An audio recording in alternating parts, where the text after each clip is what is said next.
One of the most popular home theater receivers we have ever had on this channel was Sony's STR-AN1000. Despite being released in 2017, the 1080 was a budget home theater enthusiast go-to. I know it was one of mine. And with the release of their latest receivers, will Sony's new STR-AN1000 live up to the 1080? Time to find out.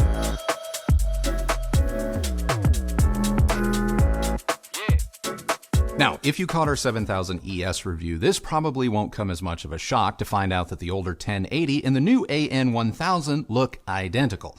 But peek under the hood and you're going to find things are, in fact, different. The new 1000 is rated at 120 watts in stereo, which may seem like a step down from the 1080, but look very closely at the 1080's power rating, and you'll see it's 165 watts of power with one channel driven, which is odd. Sony, like a lot of manufacturers, are pretty tight-lipped with respect to their product's power rating, so 120 watts in stereo doesn't exactly tell the whole story. Obviously, power will drop as you add more channels, with the exception of true 4-ohm speakers like Martin Logan's Motion XT series. This receiver had enough power for all the other speakers we have in-house, so those of you with budget-friendly or mass-market home theater speakers needn't worry. The 1000 is a 7.1 Dolby Atmos and DTS:X enabled receiver that features Sony Digital Cinema Auto Calibration number 9 and their 360 spatial sound mapping and the 360-degree audio support, same as what you get in the far costlier 7000 ES receiver that we've already reviewed. Also, like the 7000 ES and the rest of the Sony receivers, the 1000 gets HDMI 2.1 support with full upscaling to 8K 60 when appropriate, not to mention the inclusion of gaming-centric features such as VRR and ALLM. Of course, there's also support for HDR content as well, which includes Dolby Vision. Throw in support for Google Home, Alexa, AirPlay 2, Bluetooth, Spotify Connect, works with Sonos, and more, and you have the 1000 in a nutshell. In terms of day-to-day livability and features, there is very little difference between the 1000 and its big brothers from the ES line. But for a full breakdown of all of the nitty-gritty specs, check out the links in the description. Taking a quick break to thank today's sponsor, Keeps. After almost 10 years of watching my hairline recede and thin, I decided to get proactive about my hair loss with Keeps. If this sounds familiar, know that you are not alone, because 2 out of 3 men will experience some form of hair loss by their mid-30s, but you can do something about it with Keeps. I was able to get everything that I needed to treat my thinning hair and even stimulate new hair growth without having to ever leave my home, visit a doctor, or even go to a pharmacy, thanks to Keeps' subscription-based service. And I think the results speak for themselves. Hair loss stops with Keeps. Try it for yourself. To get a special offer, go to keeps.com/Andrew Robinson or just click the link in the description. That's keeps.com/Andrew Robinson. And now, back to the video. Now, we tested the 1000 using a variety of speakers. Klipsch's RP8000F with its matching center, the 500C, Mission's LX2 towers and center, and the brand new DefTech Dimension towers.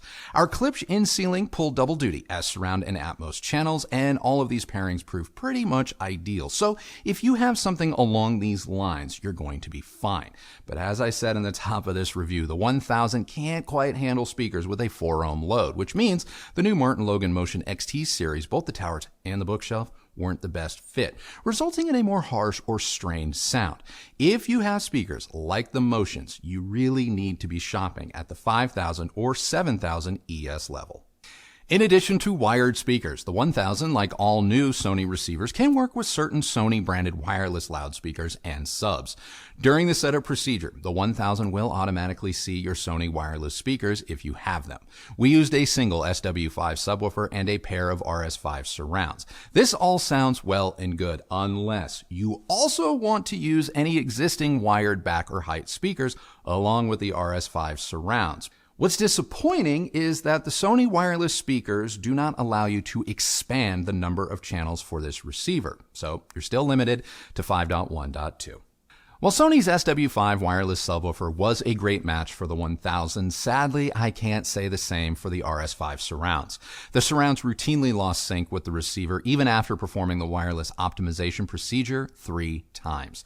I have no issues recommending the SW5 with new Sony receivers, but I don't recommend that you invest in the RS5 surrounds. Now, with that caveat out of the way, performing the auto setup and calibration procedure was a breeze. Similar to the 7000 ES, Sony asked for a lot of measurement data during this process. So grab yourself a laser measuring tool like this one, and setup is just going to go a lot faster. Once all of the required measurements are entered, Sony's calibration procedure is pretty quick, quicker than Odyssey or Dirac, which is nice. You just don't get the same level of manual control over the resulting curves the way that you do with higher-end Dirac or Odyssey-enabled receivers. Still, Sony's 360-degree results are fantastic.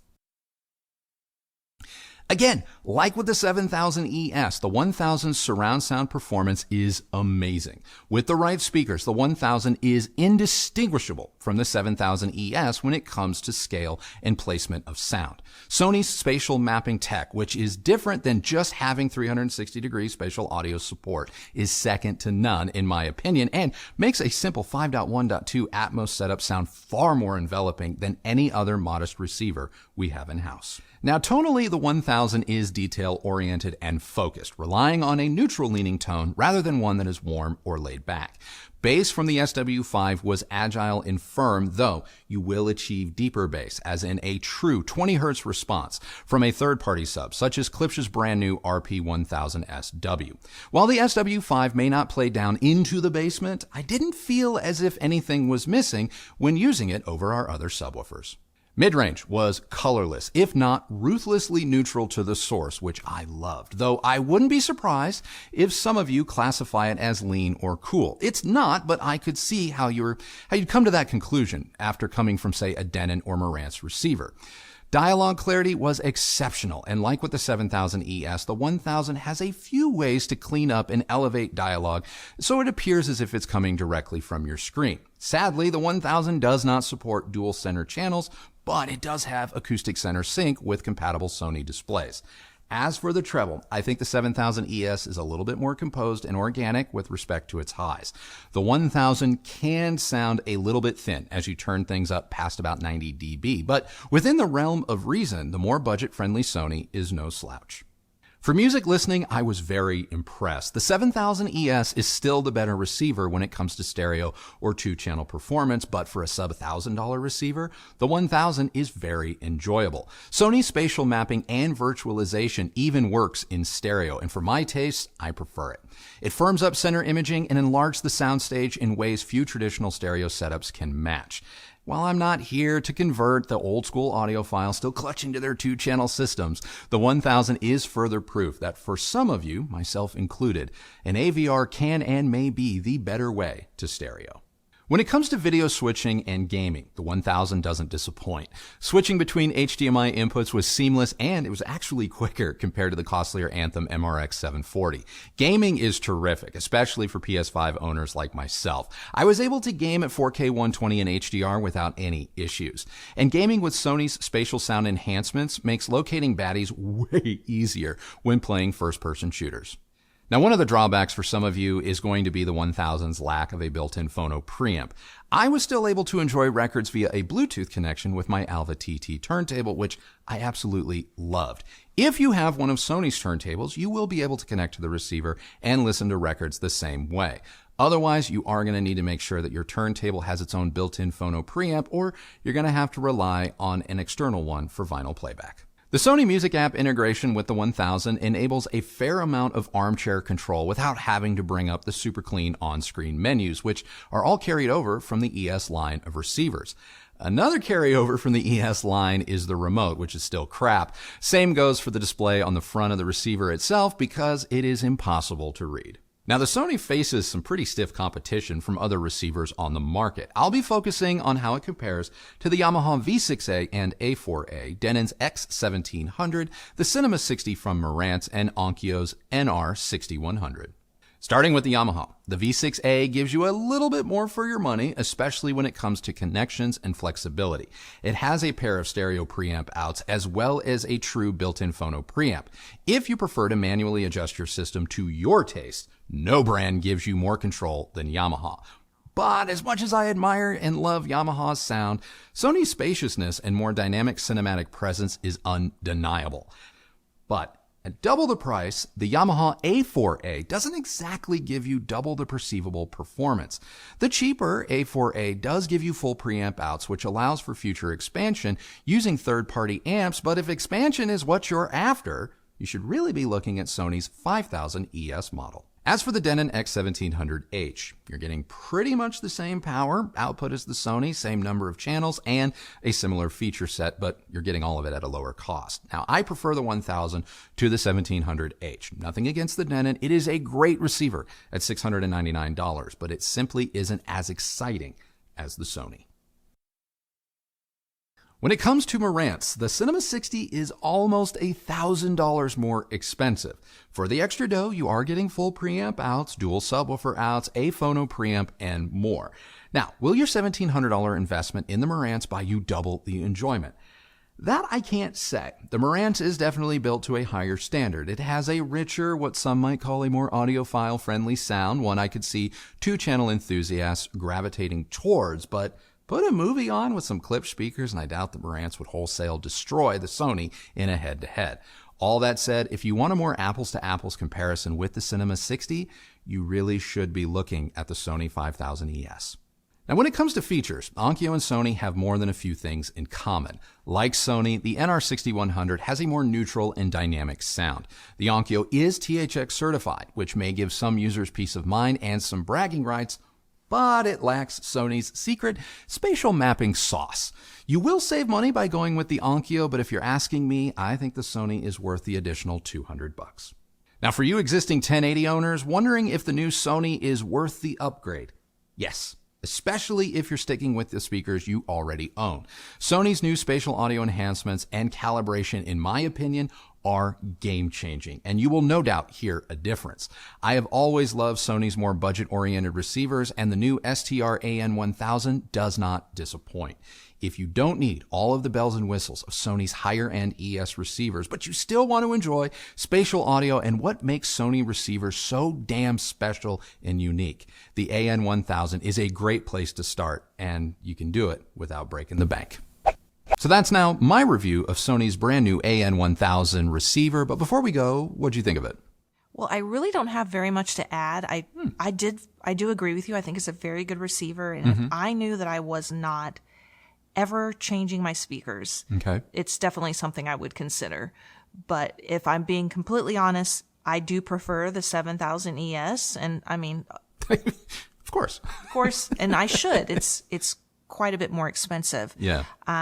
But I definitely think the added investment is worth it. I do think you will hear there are some differences in the sound. Yes. I know that was something that you and I talked about, like because part of your review, you say that they're almost indistinguishable.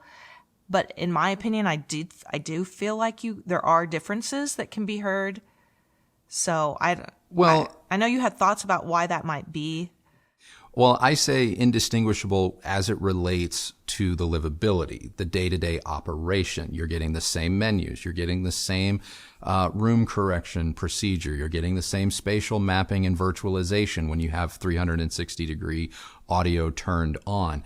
All of the day-to-day livability of the 7000 ES and even the AN1000 are, near as makes no difference, exactly the same.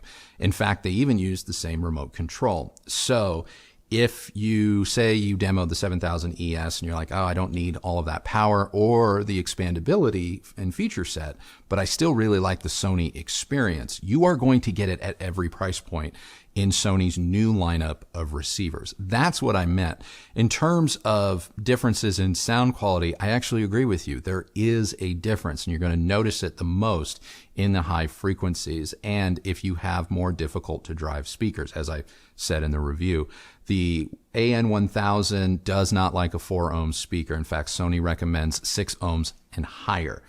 And so if you know, like you just bought Martin Logan's new Motion line, for example, those are true 4 ohm speakers.